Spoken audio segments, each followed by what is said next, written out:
ہمیں بائبل کے ذریعے خدا کی قدرت کاملہ سے مسلسل ملاقات کرنی چاہیے اور ہمیں یہ سمجھنا چاہیے کہ قادر مطلق خدا کی محبت کتنی عظیم ہے۔ مزید برآں ہمیں اپنی ناممکن گناہ کی فطرت کو ضرور پہچاننا چاہیے۔ ابدی اور غیر متغیر کلام خدا کے ساتھ چلنا۔ بائبل جو وقت سے ماورا ہے، خدا کے ساتھ چلنا۔ حصہ 40 تقدیس۔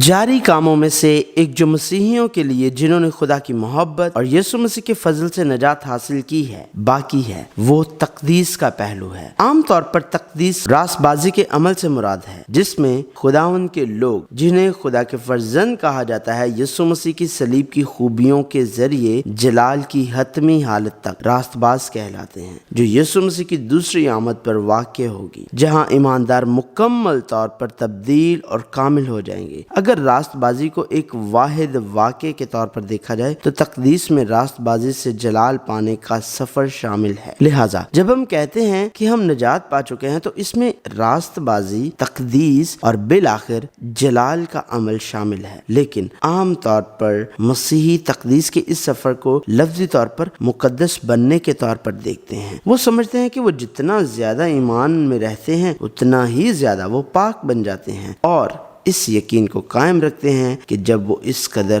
پاک ہو جائیں گے تب ہی وہ جلال کے مرحلے تک پہنچ سکتے ہیں۔ تاہم ہمیں خدا کے حکم کے مطابق پاکیزگی کے حقیقی معنی کو دریافت کرنے کے لیے بائبل میں جھانکنے کی ضرورت ہے۔ اگر بائبل میں خدا کی طرف سے کہے گئے تقدس کا حقیقی معنی واقعی لفظی پاک پن ہے تو ہمیں مقدس تقدیس کے اس مقام تک پہنچنے کے لیے ضروری تمام ذرائع اور طریقے استعمال کرنے چاہیے، کیونکہ یہ خدا کا حکم ہے۔ تاہم بائبل میں جس تقدیس کی بات کی گئی ہے وہ ویسی تقدیس نہیں ہے جس کے بارے میں ہم سوچتے ہیں۔ اب اس متضاد کہانی کا آغاز کرتے ہیں۔ مقدس ہونا، کیونکہ میں قدوس ہوں۔ خدا نے بنی اسرائیل کو میرے لوگ کہا، اور بنی اسرائیل کو کنعان میں لے جانے کے لیے وہ انہیں بیابان میں لے گیا اور ان کو مقدس ہونے کا کہا، کیونکہ میں خداوند تمہارا خدا ہوں، اس لیے اپنے آپ کو مقدس کرنا اور پاک ہونا، کیونکہ میں قدوس ہوں۔ سو تم کسی طرح کے رینگنے والے جاندار سے جو زمین پر چلتا ہے اپنے آپ کو ناپاک نہ کرنا، کیونکہ میں خداوند ہوں اور تم کو ملک مصر سے اسی لیے نکال کر لایا ہوں کہ میں تمہارا خدا ٹھہروں۔ اس لیے تم مقدس ہونا، کیونکہ میں قدوس ہوں۔ جب خدا نے بنی اسرائیل کو مصر سے بلایا اور بیابان میں ان کی رہنمائی کی اور جب انہیں کنعان کی سرزمین میں لایا، وہ ہمیشہ با اختیار تھا۔ اس نے بنی اسرائیل کی رضامندی نہیں لی، خدا نے خود کہا اور خود عمل کیا۔ تقدس کا حصہ بھی ایسا ہی ہے۔ خدا نے یہ نہیں کہا کہ بنی اسرائیل مقدس تھے یا اس لیے کہ وہ مقدس ہو سکتے ہیں لہٰذا خدا نے انہیں مقدس ہونے کے لیے کہا۔ یہ صرف خدا کے لوگوں کی روحانی سطح کا معاملہ نہیں ہے کہ آیا وہ قابل ہیں یا نہیں، یا وہ بیان کردہ حکم کو پورا کرنے کے قابل ہے یا ناکام ہے۔ وہ شاید نہ کر سکیں لیکن خدا ضرور کرے گا۔ جو لوگ مقدس نہیں ہو سکتے۔ بائبل کا سب سے بڑا موضوع اسرائیل کی تاریخ سے ظاہر ہوتا ہے۔ اسرائیل کا آغاز ابراہم سے ہوتا ہے، لیکن ابراہم کے پوتے یعقوب کی زندگی کے سفر کے ذریعے زندگی کے سفر کو گہرا کیا اور دکھایا گیا ہے، اور یعقوب کے بدلے ہوئے نام اسرائیل کے ذریعے انسانوں کی اصل فطرت کو مزید تفصیل سے بیان کیا گیا ہے۔ نیز خدا نے بنی اسرائیل کو بھی مقدس ہونے کا حکم دیا اور ان کی رہنمائی کر کے ان کی تاریخ کو جاری رکھا۔ لہٰذا مقدس ہونے کے لیے اگر خدا کے حکم کا مقصد زندگی کے اخلاقی تقدس کی پیروی کرنا ہے تو نہ صرف یعقوب کی زندگی بلکہ اسرائیل کی تاریخ کو بھی اس مقدس راستے پر چلنا چاہیے تھا۔ جیسے جیسے وقت گزرا انہیں زیادہ پختہ اور مقدس بننا تھا، تاہم اسرائیل کی تاریخ اس کے برعکس چلی گئی۔ خدا نے موسیٰ کو بھیجا جو تیار کیا گیا تھا اور جس سے فرعون جو مصر سے خدا کے لوگوں کو جانے نہیں دینا چاہتا تھا کہ گناہوں کو ظاہر کروایا اور موسیٰ کے ذریعے مصر کے دیوتاؤں کو تباہ کر دیا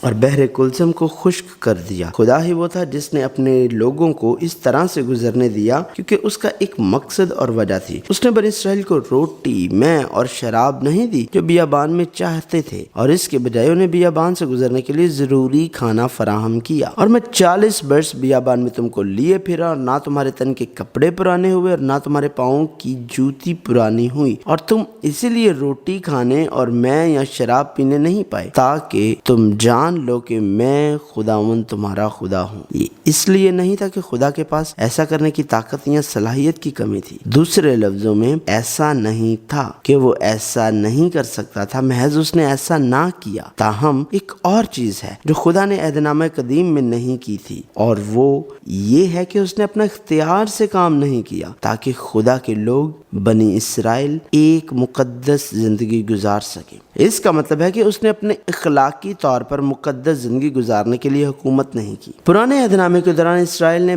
بغاوت اور نافرمانی کی، اور خدا کے نقطہ نظر سے انہوں نے ایسی زندگی بسر کی جس میں وہ تقدس حاصل کرنا ناممکن تھا جس کی طلب خدا نے کی تھی۔ بائبل یہ کہانی بتاتی ہے جیسے کام وہ اس دن سے جب سے میں ان کو مصر سے نکال لایا آج تک کرتے آئے ہیں کہ مجھے ترک کیا، کیونکہ جب سے ان کے باپ دادا مصر سے نکلے اس دن سے آج تک وہ میرے آگے بدی کرتے اور مجھے غصہ دلاتے رہے۔ جب سے تمہارے باپ دادا مصر سے نکل آئے اب تک انہوں نے میری نہیں سنی۔ جوانی سے تیری یہی چال ہے کہ تو میری آواز کو نہیں سنتی۔ بنی اسرائیل اور بنی یہودا اپنی جوانی سے اب تک فقط وہی کرتے آئے ہیں جو میری نظر میں برا ہے۔ وہ اور ان کے باپ دادا آج کے دن تک میرے گنہگار ہوتے آئے ہیں۔ جلجال میں ان کی ساری شرارت کے سبب اے اسرائیل تو جبا کے ایام سے گناہ کرتا آیا ہے، وہ وہیں ٹھہرے رہے۔ خدا نے اپنے لوگ اسرائیلیوں کو باغیانہ زندگی گزارنے کی اجازت کیوں دی؟ اگر وہ پاکیزگی جس کی خدا نے بات کی اور حکم دیا وہ اخلاقی پاکیزگی تھی جو ہمیشہ اصلاح ہونے والی تقدیس کی مقدس زندگی تھی، کیا قادر مطلق خدا ان کی زندگیوں کو نہیں بدلے گا؟ خدا کر سکتا ہے۔ خدا ہمیشہ جو چاہتا ہے اسے پورا کرتا ہے، جو ابتدا ہی سے انجام کی خبر دیتا ہے، اور ایام قدیم سے وہ باتیں جو اب تک وقوع میں نہیں آئیں بتاتا ہوں اور کہتا ہوں کہ میری مصلحت قائم رہے گی اور میں اپنی مرضی بالکل پوری کروں گا۔ لہٰذا ایسا نہیں ہے کہ خدا پرانے عہد نامے میں اپنے لوگوں بنی اسرائیل کی تقدیس حاصل کرنے میں ناکام رہا، لیکن اس نے ایسا نہیں کیا کیونکہ حقیقی تقدس کا راستہ ان کی سرکشی کو بے نقاب کرنا تھا۔ تقدس کا نقطہ نظر۔ پرانے عہد نامے کا صرف کراس سیکشنل ریکارڈ ہی خدا کی ناکامی کی طرح لگتا ہے، لیکن ایک بہت اہم چیز ہے جو ہمیں جاننے کی ضرورت ہے۔ انسان تاریخ کے زمانے تک محدود ہے، لیکن خدا تاریخ کے زمانے سے ماورا ہے۔ خدا نے پہلے ہی اختتامی نقطہ تیار کیا ہے اور پھر تاریخ شروع کی ہے۔ ایسا نہیں ہے کہ اس نے تاریخ شروع کی اور پھر حالات کے مطابق ایک خاص مقصد کی طرف بڑھے اور راستے میں اسے ترتیب دیا۔ یہ ایک بہت اہم نقطہ نظر ہے۔ اس طرح انسانی تاریخ تخلیق سے شروع ہوتی ہے، لیکن خدا کی تاریخ تخلیق سے شروع نہیں ہوتی۔ بائبل ایک کامل قوم کی تشکیل اور خدا کے لوگوں کو جو اس قوم کے لائق ہیں تلاش کرتے خدا کی کہانی ہے جو ابد تک موجود ہے۔ لہٰذا عہد نامہ قدیم میں بنی اسرائیل کی نافرمانی اور ناکامی اسرائیل کی پوری تاریخ سے ختم ہو چکی تھی، لیکن یہ خدا کی تاریخ میں محض ایک عمل تھا۔ جب خدا نے اپنے لوگوں کو مقدس ہونے کے لیے کہا تو خروج کی نسل کے لوگ جنہوں نے حکم کو سنا انہوں نے بے اعتقادی ناپاک زندگی گزاری اور سب بیابان میں مر گئے۔ اس لیے بائبل کو شروع سے آخر تک پڑھنا اور سیکھنا چاہیے۔ اسرائیل کی تاریخ جو ابراہم سے شروع ہوتی ہے اور اسرائیل کے لوگوں سمیت جو مکاشفہ کی کتاب میں ظاہر ہوتے ہیں کو ایک کہانی کے طور پر دیکھا جانا چاہیے۔ جس مقام پر اسرائیل خدا کے لوگ مقدس بن جائیں گے وہ دوسرا سلاطین میں اسرائیل کی تاریخ کے اختتام پر نہیں ہے۔ یسوع مسیح جو انجیل کے ذریعے آیا کہ مقدس موجودگی سے بھی آگے جو ہی پاک خدا اپنے لوگوں کے دلوں میں داخل ہوتا اور بستا ہے، حقیقی پاکیزگی روح القدس کی معموری کی تاریخ سے ظاہر ہوتی ہے۔ یہ خدا کے لوگوں کی کسی کوشش اور لگن سے نہیں ہے، لیکن جب وہی خدا جس نے کہا مقدس ہو کیونکہ میں پاک ہوں ان میں بستا ہے تو وہ مقدس لوگ بن سکتے ہیں۔ بائبل یہ کہانی بتا رہی ہے۔ حقیقی تقدیس کا مفہوم۔ اب بائبل کے ذریعے ہم نے دیکھا ہے کہ تقدس کے معنی دنیا کی اخلاقی پاکیزگی نہیں ہے، یہ تقدیس کے معنی سے ظاہر ہوتے ہیں نہیں۔ زیادہ درست ہونے کے لیے یہ تقدس کے دنیاوی تصور کے ذریعے خدا کے پاس جانا نہیں ہے، بلکہ یسوع مسیح جو خدا ہے نے ان فریسیوں کو ملامت کی جو شمالی اسرائیل کے اسوری سلطنت کے قبضے میں جانے اور جنوبی یہودا کے بابلی سلطنت کے قبضے میں آنے کے بعد شریعت کی پابندی کرنے والے لوگ بن کر واپس آئے، کیونکہ شریعت پر قائم رہنا جیسا فریسیوں کا خیال تھا وہ عہد نامہ قدیم میں خدا کا حقیقی ارادہ نہیں تھا۔ لہٰذا یسوع نے نہ صرف ان کی سرزنش کی بلکہ ان پر سخت لعنت بھیجی۔ اے ریاکار فقیہ اور فریسیوں، تم پر افسوس کہ پیالے اور رکابی کو اوپر سے صاف کرتے ہو مگر وہ اندر لوٹ اور ناپرہیزگاری سے بھرے ہیں۔ اے اندھے فریسی، پہلے پیالے اور رکابی کو اندر سے صاف کر تاکہ اوپر سے بھی صاف ہو جائے۔ اے ریاکار فقیوں اور فریسیوں، تم پر افسوس کہ تم سفیدی پھری ہوئی قبروں کی مانند ہو، جو اوپر سے تو خوبصورت دکھائی دیتی ہیں مگر اندر مردوں کی ہڈیوں اور ہر طرح کی نجاست سے بھری ہیں۔ اے سانپو، اے افعی کے بچوں، تم جہنم کے سزا سے کیوں کر بچو گے؟ یسوع نے اسرائیل کے مذہبی پیشواؤں فریسیوں کو سختی سے کیوں ملامت کی، جنہوں نے شریعت کے مطابق زندگی گزارنے کی کوشش کی؟ بلا شبہ جیسا کہ یسوع نے کہا وہ ریاکار تھے، یہاں تک کہ انہوں نے ایسے اصول جو شریعت میں نہیں تھے بنائے اور ان پر عمل کیا، لیکن ان کے دل پھر بھی انسانی گناہوں سے بھرے ہوئے تھے، کیونکہ انہوں نے جن قوانین کی پابندی کی انہوں نے انہیں مقدس نہیں بنایا، نیز وہ اندھے تھے۔ پرانے عہد نامے میں اپنے لوگوں سے بات کرنے میں خدا کا حقیقی ارادہ ان کی ناممکنیت سے نبرد آزما ہونا، اس لیے ناممکنات کو پہچاننے والوں نے خدا کی مدد اور فضل طلب کیا۔ خدا چاہتا تھا کہ وہ خدا میں چھپ جائیں، تاہم فریسی اب بھی ظاہری مذہبی طریقوں میں ڈوبے تھے، جبکہ اندر سے اب بھی ناممکن ہے، اور یقین کرتے اور سکھاتے تھے۔ گویا مذہبی طریقوں نے انہیں پاکیزگی اور تقدس کی حقیقی راہ پر گامزن کیا۔ اندھا اندھے کی رہنمائی کرتا ہے، انہیں چھوڑ دو، وہ اندھے راہ بتانے والے ہیں، اور اندھے کو اندھا راہ بتائے گا تو دونوں گڑھے میں گریں گے۔ اس لیے ان پر یسوع مسیح نے لعنت بھیجی تھی۔ انہیں پہچاننا تھا کہ نجات کے مقام پر آنا ناممکن ہے، لیکن یہ معاملہ نہیں تھا۔ اگرچہ حقیقی نجات دہندہ آیا، وہ اپنے ایمان کے اعمال کی وجہ سے اس سے نہیں دیکھ سکے، اس لیے وہ اندھے اور ریاکار تھے۔ پاکیزگی کا جو مطلب بائبل کے ذریعے ہم تک پہنچایا گیا وہ یہ نہیں ہے کہ ہم کل سے بہتر زندگی گزار سکتے ہیں، بلکہ حقیقی تقدس یہ ہے کہ ہم اچھی طرح جان لیں کہ گزرے کل، آج اور آنے والے کل ہمارے پاس کمی ہے اور ہمیشہ کمی رہے گی۔ تقدیس کا صحیح مطلب یہ ہے کہ ہم اس بات کی تقدیس اور دوبارہ تقدیس کریں کہ ہم خدا کی محبت اور یسوع مسیح کے فضل کے بغیر ایک لمحہ بھی زندہ نہیں رہ سکتے۔ بائبل اس کہانی کو بار بار بتاتی ہے، اسی لیے بائبل نے اس واقعے کو، جہاں داؤد جس نے ساؤل کو 2 بار مارنے کی کوشش کرنے کے باوجود معاف کر دیا، ایک عورت کے ساتھ زنا کیا جس کا شوہر زندہ تھا، اور وہ واقعہ جس میں اس نے چالاکی سے شوہر کو مارنے کی کوشش کی نہیں چھپایا۔ اگر وہ تقدیس جس کے لیے بائبل کا مقصد ہے اسرائیل کی زندگی کی تاریخ میں آہستہ آہستہ ترقی کر رہی ہے، تو داؤد کا ایسا منظر جسے اسرائیل کے مقدس جنگجو کے طور پر یاد کیا جاتا ہے بائبل میں ظاہر نہیں ہونا چاہیے۔ اس طرح داؤد جو پرانے عہد نامے میں سب سے بہترین شخصیت کا حامل معلوم ہوتا تھا، نے اپنے گنہگار انسان کی اصل فطرت کو دریافت کیا اور خدا سے فریاد کی، دیکھ میں نے بدی میں صورت پکڑی اور میں گناہ کی حالت میں ماں کے پیٹ میں پڑا۔ اے خدا میرے اندر پاک دل پیدا کر اور میرے باطن میں اثر و مستقیم روح ڈال۔ داؤد کو یہ بات بتسبا کے واقعے سے معلوم ہوئی۔ اسے احساس ہوا کہ اس اپنے طور پر 2 بار ساؤل کو معاف نہیں کیا تھا۔ خدا نے ایسا کیا، خدا کی روح نے اس کی حفاظت کی اور اسے فضل عطا کیا۔ یہ سب خدا کر رہا تھا۔ داؤد نے دریافت کیا کہ اس کی زندگی میں بہتری نہیں، پختگی کی کمی ہو گئی تھی، اور وہ اب اس سے اچھی طرح واقف تھا۔ کیونکہ قربانی میں تیری خوشنودی نہیں، ورنہ میں دیتا۔ سوختنی قربانی سے تجھے کچھ خوشی نہیں۔ شکستہ روح خدا کی قربانی ہے۔ اے خدا، تو شکستہ اور خستہ دل کو حقیر نہ جانے گا۔ داؤد کو احساس ہوا کہ ایمان کے کام اسے خدا کے قریب نہیں لا سکیں گے، تاہم چونکہ فریسیوں نے ایسا کیا اور سکھایا کہ یہی صحیح راستہ ہے، اس لیے وہ یسوع کی سخت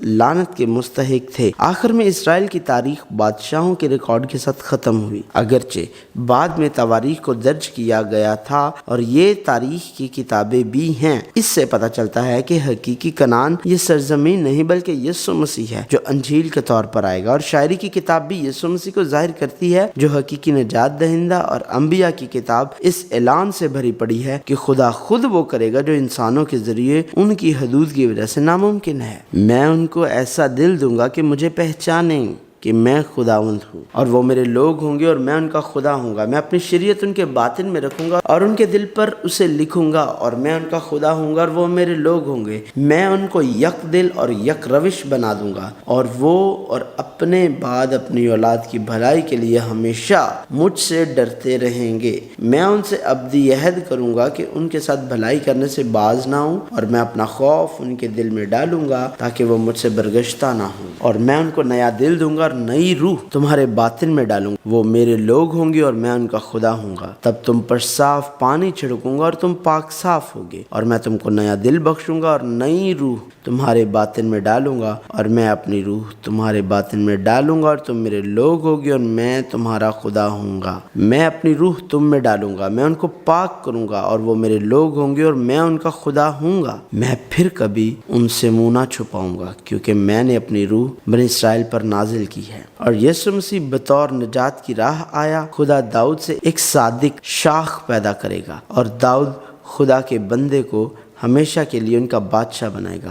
وہ بیٹا وہی بیٹا ہے جو یقیناً خدا کے جوش کو پورا کرے گا اور خدا کے باغی لوگوں کے بجائے خود مصائب برداشت کرے گا۔ یہ بائبل میں بیان کردہ حقیقی تقدیس ہے۔ خدا کو جاننا اور اپنے آپ کو جاننا تقدیس ہے۔ اپنی کوششوں اور تندھی سے اپنے آپ کو بہتر انداز میں ڈھالنے کے بجائے یہ گناہ کی تحقیق کو زیادہ گہرائی سے پہچاننے کے بارے میں ہے جو ہمارے اندر باقی ہے، اور خدا کے فضل کو زیادہ سنجیدگی سے تلاش کرنا، روح القدس کی قدرت پر بھروسہ کرنا اور یسوع مسیح میں چھپنا۔ تقدیس کے عمل کے ذریعے ہمارا فخر نہیں بڑھتا، بلکہ ہم تیزی سے عاجز اور کم ہوتے جا رہے ہیں، جبکہ خدا کی محبت، یسوع مسیح کا فضل اور روح القدس کی قدرت ہمارے اندر بڑھتی ہے۔ اس لیے پولس ایسی جگہ نہیں گیا جہاں وہ اپنے آپ کو زیادہ بلند کرنے کے قابل تھا، بلکہ ایسی جگہ گیا جہاں اس نے اپنے آپ کو اور بھی عاجز کیا، اور اس نے جان لیا کہ وہ جتنا کمزور اور عاجز تھا، خدا اتنا ہی بڑا ہوتا گیا۔